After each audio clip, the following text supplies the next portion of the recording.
So we are doing chapter 4 verse 38. In this world there is no purifier as great as knowledge. He who has attained purity of heart through prolonged practice of karma yoga automatically sees the light of truth in the self in the course of time. So what does this mean? You see, the highest thing that a person can achieve is called knowledge. I just now explained that knowledge makes you silent. You don't get upset, you don't get angry. Knowledge is fulfilled. You are like a pot which is filled till the brim. How much more can you put in that? Nothing. So nothing is going to get filled in that. So you're just going to be like filled pot. There's no more knowledge required for you to get filled. So there is no purifier as great as knowledge. Knowledge itself purifies you. Smoking is injurious to health is a knowledge. Do you know this? Yes. What decision you can take after that? Don't smoke. Don't smoke means you don't have to get into cancer and lungs problem and liver problem and this and that. I don't know. Many problems come around. Plus stale air. So knowledge has made you pure. Think about it. But let us say, even after knowing, I go and smoke. It is called misuse of knowledge. I should not be misusing knowledge.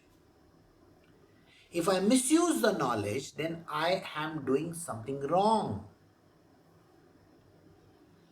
And that is the reason why we have to always use the knowledge to our benefit. Knowledge is a purifier. Remember this. If I know certain things and I do it properly, then it is worthwhile.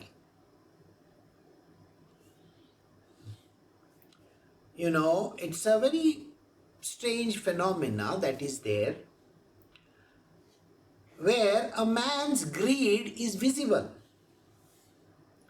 Let us say a store says, take whatever you can in 1 minute's time. I'm sure there are lots of these kind of things which happen. So the person runs inside and wants to take the costliest of the stuff over there. Greed. Isn't that what happens many a times?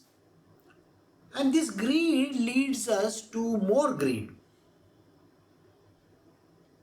If you know what is the case, then why are you running after it? What is the point? You see, if you have more money, how are you going to manage it? Today, you are having a few $100, hundreds of rupees. Tomorrow, somebody bequeaths you with 50 crores or 100 crores. Okay, $10 million. You are used to having just $10, $20, $100 at the most. And suddenly you get $10 million. What are you going to do with the money? You feel very happy because you got it. But it's one of the most dangerous things in the world. You are not used to handling it.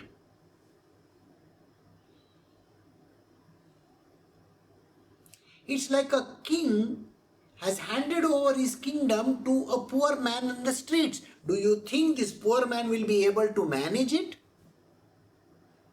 No, it requires a lot of business acumen. It requires a lot of kingly things. You should be able to work properly. There are certain protocols you have to follow.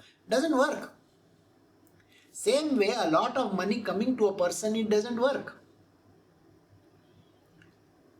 How will you file your taxation? Ask yourself this question. You got $10 million in your bank account. You see, in India, the income tax, and in America, it is the IRS. They will come running after you. How did you get this money? So, it's knowledge, but it is very dangerous. So, Shri Krishna says knowledge is Very, very great purifier. If you know how to use this money, then you will make from 10 million to 100 million very soon. But if you don't have the knowledge, what happens? From 10 million to minus 10 million is going to be the case. It is not zero. You will be in debt very soon because you can't handle money. Got it? That is what the problem is. So he says, he who has attained purity of heart through prolonged practice of karma yoga automatically sees the light of truth in the self in course of time. Karma yoga, no expectations from anybody, no expectations whatsoever, just keep on doing your job. Period. Don't bother your head about it. Knowledge and Karma Yoga, both combined together, Sankhya and Karma Yoga combined together will give you liberation. You have the knowledge and you have the yoga part with it, that is Karma Yoga part with it. Your job is to do your job. You have the knowledge about it? Very good. Just keep on doing it. Why are you expecting results out of it? As a human being, you are not supposed to be expecting any results. You just need to be quiet. Did you understand?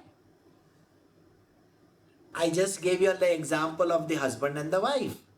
If the wife has expectations that the husband will pick up the plates and keep them in the sink or wash them and keep them away, she's mistaken.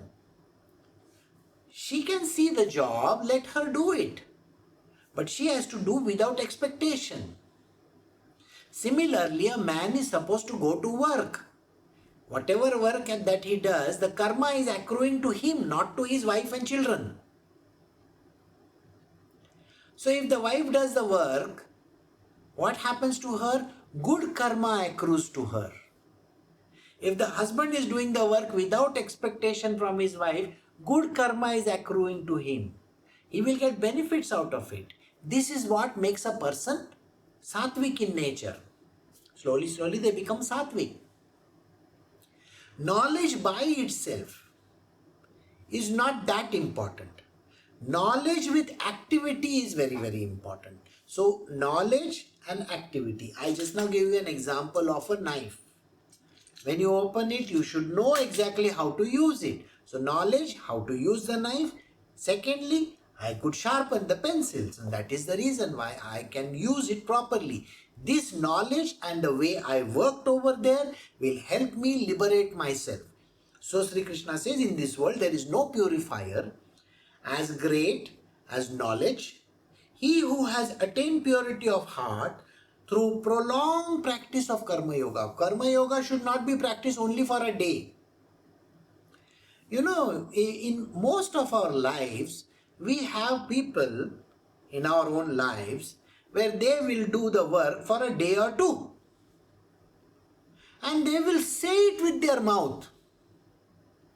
Suppose you have a person and you tell that person, go to the gym, go do some exercise. Now they have not been doing for the whole year or for years. And now suddenly they do. One day they get up in the morning and they start doing exercise. They go to the gym. The next day you say, you should do this on a regular basis. Didn't I go yesterday? Didn't I go today? When a person talks this way, whatever merit that they have accrued in those 2 days is become zero or minus. Never open your mouth and talk about it. If you give somebody some donation, don't talk about it. Knowledge will say that it's your duty to do it. Second is the action that gets performed. You know, children also behave exactly in this manner. You tell them to study, they will not study. And then later on, they will sit for an hour. The phone will be lying at the side like this, and on the one side they are having a book and they are reading it, and after half an hour or so they go back to their phone. And when the mother comes in to ask, have you studied? Yeah, I studied. I studied this whole thing. That is called lies. You are on your phone. This is called misuse of knowledge, and it is not a karma yoga at all after that. You are misusing. A person can do the job once or twice or thrice or 10 times in a year and expect that they should be, I did it, I was always doing it. You were never doing it. Don't keep on saying that I did it, because it gets minused in your life. The karma is sin. It is not karma anymore. When you talk about it, it has to be selfless. Did you understand this line? Any job that you do, don't blabber about it, don't talk about it, don't even say one word. Just do it. Move ahead. Do it. Move ahead. You don't have to take the onus, I did it. I have never done this, but I did it today. Don't ever say those words. You may attend satsang 5 days in a month. Guruji, I was attending satsang all the time. 5 days in a month you attended? There were 20 satsangs in a month, maybe, or 16, and in that 5 you have attended, you have done some great favor. I am sorry. 20 satsangs, you should be attending 20. So don't say that I have attended all, or I was always there. No, you were never there. So this is called karma, which is the negative karma. So never accrue that. So in the truth of the self, in the course of time, you will understand this truth, but it has to be done on a regular practice. See,